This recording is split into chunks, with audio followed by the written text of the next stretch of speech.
আমার পেছনে লাগা? আমার ঠাকুরপোকে পুঁটি মাছ খেতে দেয়নি, আমি ওর ছেলেকে হরলিক্স খেতে দেব না।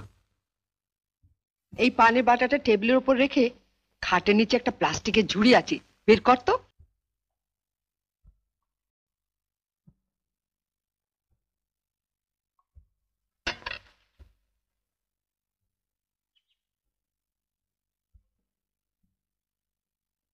বস। জানিস, বাজার থেকে আপেল আনিয়েছি, শরীরটা এত দুর্বল লাগে। ওই হরলিক্সটা তুমিও খেতে পারো মা। হ্যাঁ, প্রত্যেকদিন রাত্রিরে 1 গ্লাস করে হরলিক্স করে খাবো। হ্যাঁ, আর বানাতে দেবে বৌদিটাকে। তবে একা খেও না মা, বাবাকে একটু দিও। হুম।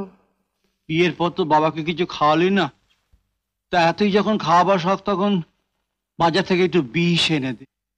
অসুস্থ নাতিটার মুখ থেকে কেড়ে নিয়ে আসা হরলিক্সটা তোর মাই খা। ঠিক আছে, তোমাকে আর খেতে হবে না। দেখ তো মিষ্টি কিনা।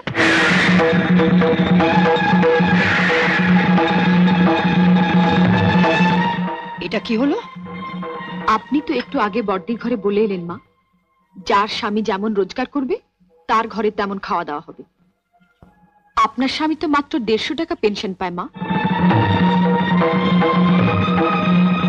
আপনার যদি এতই ফল খাবার শখ হয় মা, বাবাকে বলুন না রোজগার বাড়াতে।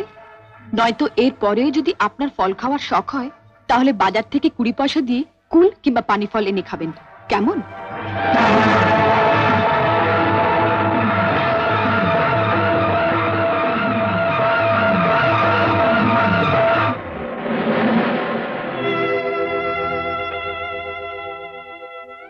অপ্রিয় সত্য কথা বললাম বলে আমাকে ক্ষমা করবেন বাবা। কি গো, তোমার সামনে আমাকে এমনি ভাবে অপমান করে চলে গেল, আর তুমি কিছু বলবে না? হ্যাঁ বলবো, বলবো, নিশ্চয়ই বলবো।